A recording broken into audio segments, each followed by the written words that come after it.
बिहार में इसी साल विधानसभा का चुनाव है। इस बीच लालू प्रसाद के बीजेपी पर किए दावे के बीच जेडीयू नेता संजय झा ने सियासी गणित समझाते हुए आरजेडी के हार का आंकड़ा पेश कर सियासत गरमा दिया है। समझिए रिपोर्ट के जरिए।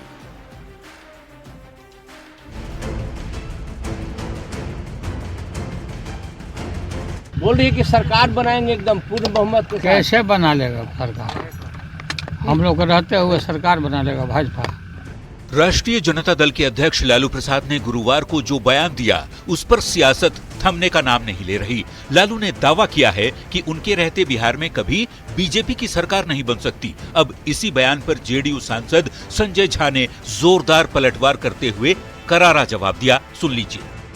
वो तो 2005 से ही उनको लग रहा है कि 2005 में हारे, 10 में हारे, लगातार चुनाव हार ही रहे हैं। यहाँ पर पिछला लोकसभा भी आप लोगों ने देखा है, बाई इलेक्शन भी देखा है।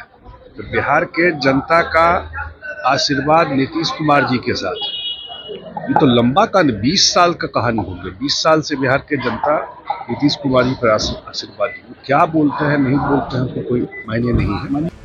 जेडीयू सांसद के साथ ही संजय झा पार्टी के राष्ट्रीय कार्यकारी अध्यक्ष भी हैं। जिस तरह से संजय झा ने लालू प्रसाद को जवाब देते हुए आरजेडी के हारने वाले चुनावी गणित को समझाया है, उस तर्क का जवाब देते विपक्ष को नहीं बन रहा।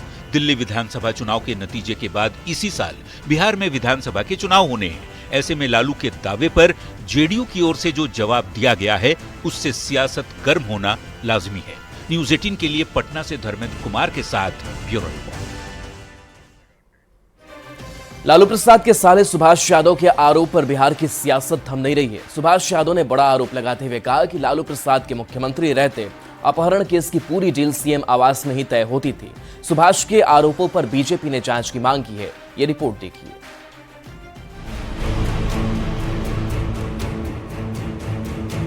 ये सब काम लालू जी को था, अपराधी पालना पूरे बिहार में। बिहार के जंगल राज के असली सूत्रधार कौन थे? पूर्व सांसद और आरजेडी अध्यक्ष लालू प्रसाद के साले सुभाष यादव के लालू प्रसाद पर लगाए गए गंभीर आरोप के बाद बिहार की सियासत सुलग गई है।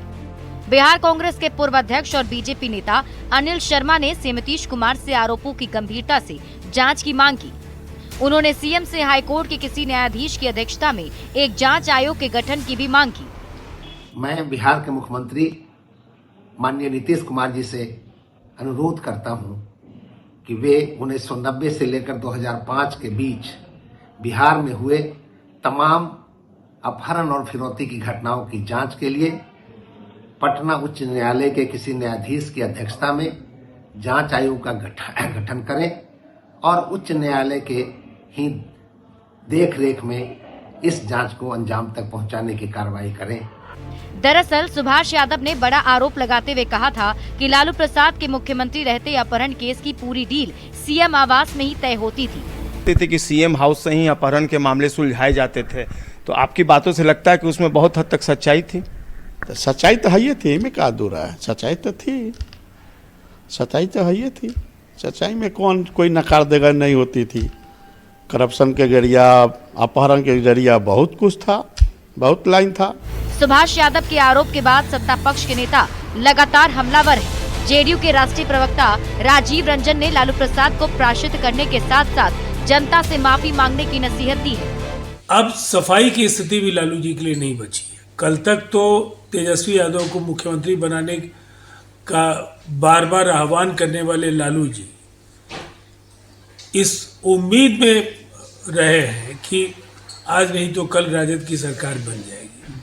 वो परिस्थिति पहले भी बिहार में नहीं थी, लेकिन अब राजद के अस्तित्व पर ही संकट है। और मुझे लगता है अब लालू जी को खुलकर जो आरोप उनके खिलाफ लगे हैं उस पर माफी मांगनी चाहिए और प्रायश्चित करना चाहिए। लालू प्रसाद के शासनकाल में पूर्व सीएम राबड़ी देवी के भाई सुभाष यादव का काफी दबदबा था। उन्हें लालू परिवार का काफी करीबी माना जाता था। बीते कई सालों से दोनों के रिश्तों में कड़वाहट देखी जा रही है। अब उनके बयान को लेकर चुनाव वाले बिहार की सियासत सीधे 360 डिग्री पर घूम गई है। न्यूज 18 के लिए पटना से संवाददाता शैलेंद्र और दिल्ली से अमितेश सिंह की रिपोर्ट। जनसुराज के संयोजक प्रशांत किशोर ने आरजेडी पर बड़ा हमला बोला है। प्रशांत किशोर ने कहा कि जनसुराज आरजेडी की तरह जनता से झूठे वादे नहीं करता है। पीके ने तेजस्वी के माई बहन मान योजना पर आने वाले खर्च को बिहार सरकार के खजाने के आंकड़े पेश कर समझाते हुए इस वादे को हवा हवाई बताने की कोशिश की है। ये रिपोर्ट देखिए।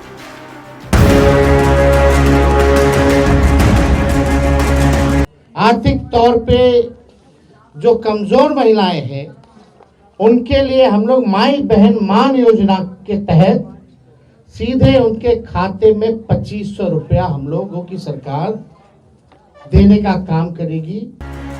तेजस्वी यादव इन दिनों जहां भी जाते हैं चुनावी साल वाले बिहार के लिए ऐसे ही कई वादे करते रहते हैं। बुजुर्गों के लिए 1500 रुपये महीने पेंशन की बात हो, फ्री बिजली या फिर महिलाओं को हर महीने 2500 रुपये की सौगात। तेजस्वी के माई बहन मान योजना के दावों की पोल जनसुराज के संयोजक प्रशांत किशोर ने खोल दी है। पीके कहते हैं कि उनकी पार्टी आरजेडी की तरह जनता से झूठे वादे नहीं करती। प्रशांत किशोर अपनी बातों को तर्क के जरिए समझा भी रहे हैं, सुन लीजिए। अभी राजद वालों ने कहा कि माई बहन योजना में हम लोग 2500 रुपया हर महिला को देंगे। अब आप लोग राजनीतिक लोग हैं, बिहार में 6 करोड़ महिला है।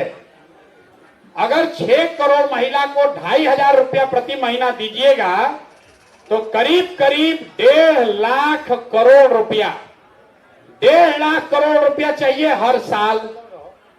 बिहार का टोटल बजट है 2,40,000 करोड़, तो 1.5 लाख करोड़ रुपया दोगे कहां से?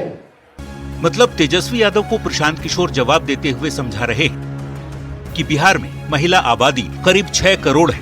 हर महिला को 2500 रुपये महीने दिए गए तो सालाना 1.5 लाख करोड़ रुपए खर्च होंगे, जबकि बिहार का कुल बजट ही 2,40,000 करोड़ रुपए का है।